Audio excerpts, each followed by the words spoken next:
Are we ready? Yep. Okay. Well, here we are with Peter Mariahazy. Peter, where are you from and how did you get involved in soccer?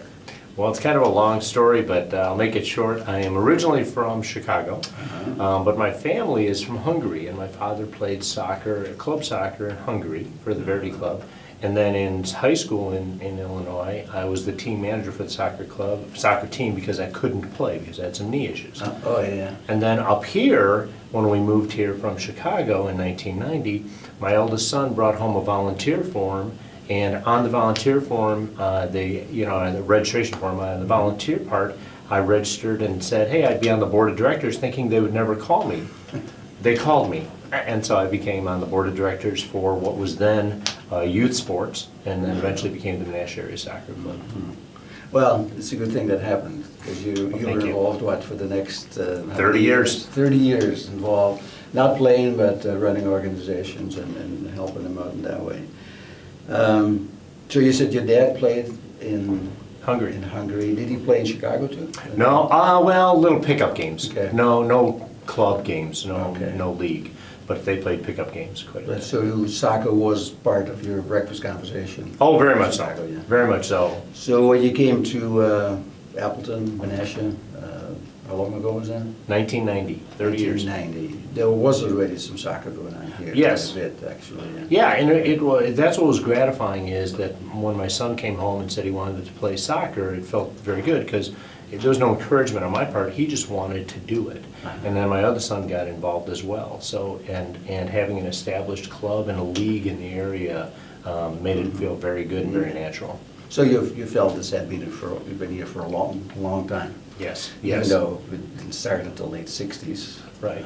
This to us seems like it was yesterday, but it is actually a long time ago. It is. So you got involved with the youth sports, but you were involved in a big change then, because basically Boys Sports was the original name. Correct. They were a baseball club. And soccer became part of Boys Sports when they didn't have enough coaches, not enough fields for baseball, so they imported the soccer. But then eventually you went away from that. It had nothing to do with the old baseball club. Correct. Yeah. So we had this land that the then town of Menasha let us use for the baseball and the soccer. And when I became president of the Menasha Area Soccer Club at that point, we talked to Boys Sports and the baseball and said, we have different missions, we play at different times. Can we find a way to amicably become two organizations that are good neighbors? And they're still good neighbors to this day. So the Menasha Area Soccer Club was formed and grew to be 700 players eventually. Wow. We just found that the extra layer of a combined board between baseball and soccer, kind of slowed both sides down. They got to do some things, and if you look at their organization and their facilities, they've really improved them quite a bit in the last 20 years. And same thing with the Menasha Area Soccer Club, they've been able to expand. They've always had good people run that club. Yes, they have. So that was your involvement with the soccer club, but then how did you get involved with the East Central Soccer League? Well, when you're the president of the soccer club, the East Central District, which is part of Wisconsin Youth Soccer, back then Wisconsin Soccer Association, you automatically are on the board of the district, which is the chance for the clubs in the area to work together, run a league, and come up with common rules and parts of playing. And so I was on that board. And then over time, as the president of Menasha Area Soccer Club, they elected me to be the president of the district. So then I oversaw it. At that time, it was just East Central, so it was really Fond du Lac up through Kaukauna. And over time, we started to include the Lakeshore, which was Manitowoc, that area, as well as then the Peninsula District, which was Green Bay, merged with East Central. So we really had a spread from the Upper Peninsula of Michigan all the way down through Brownsville and across to the Lakeshore. So we covered quite a bit of territory and had, at that point, 12,000 players. Wow. So you were involved first at the Youth Soccer Club and saw a lot of growth. Absolutely. A lot of expansion, and then later on in the league, especially. So that was East Central. Then you got part of the Wisconsin Youth Soccer Association. Correct. How did that happen? Well, as the president of East Central, you're on the board of the Wisconsin Youth Soccer Association, which was a division of the Wisconsin Soccer Association. And so being on that board over time, you just kind of get to interact with people and get to know what's going on at a state level and become familiar with that. And eventually I became elected as treasurer of the state association, the Youth State Association, and did that for 7 years. And then after that, the president of the Youth State Association moved into what's a regional position at a youth level, at a national youth level. So then I became president of the state association. Mm-hmm. And you did a great job there. And from there on, you went on to the National Soccer Association. Yes, I was president of the state association for 9 years, and then I moved on to become treasurer for 4 years of U.S. Youth Soccer, which then also eventually put me on the United States Soccer Federation Youth Council. I was on that for a year. So, as you said, a lot of growth, a lot of progress, a lot of opportunity to focus on what's best for the kids. And quite frankly, it's always been my philosophy and kind of a driving force for me is the whole family.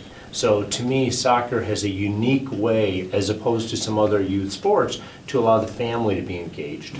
And to me, that's very important, and that's something that we can support.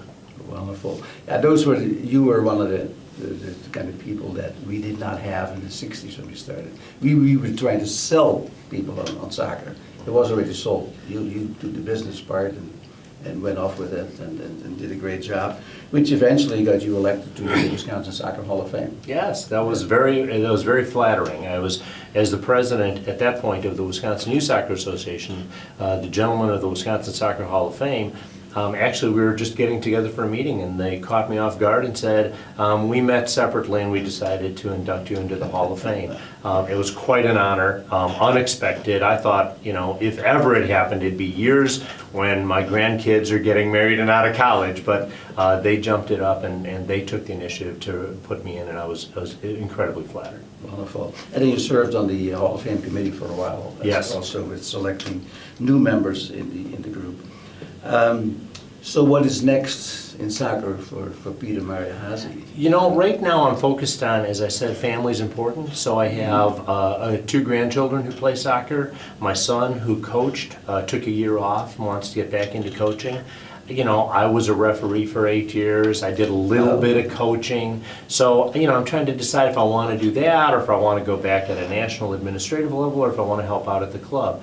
I'm just kind of enjoying just a hiatus to enjoy watching my kids and grandkids be involved with the sport and how that works and what's that like to be part of that again, which I haven't been for 27 years. And I'm sure you're enjoying that particular part of soccer. Exactly. What do you think of the future of soccer in the United States? There's 2 parts that we're dealing with in soccer in particular is the challenges of allowing opportunities to all kids to play soccer at a youth level, and I'm going to focus on that because I think that if we want the adult soccer to grow and get stronger and to develop, then the youth soccer has to set the foundation. Yes. It is the pyramid. And I think that we're at a point where while the infrastructure is all there and the support is there, we've got a fair amount of a challenge with people who think winning is everything or going to college and all that.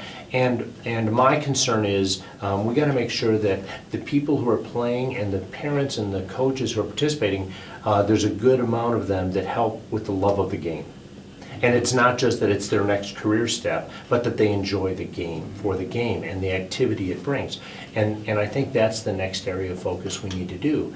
The other part that's kind of tied to that is also increasing opportunities for minorities. We have a large Hispanic population. I mean, soccer is the most popular sport in the world, and we have quite a few people here that is part of their natural history.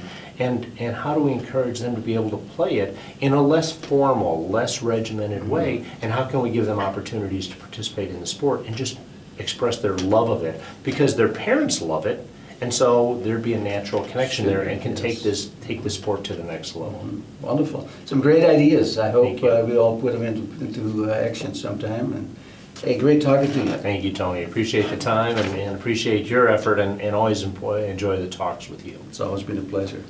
Thank you. You are so welcome.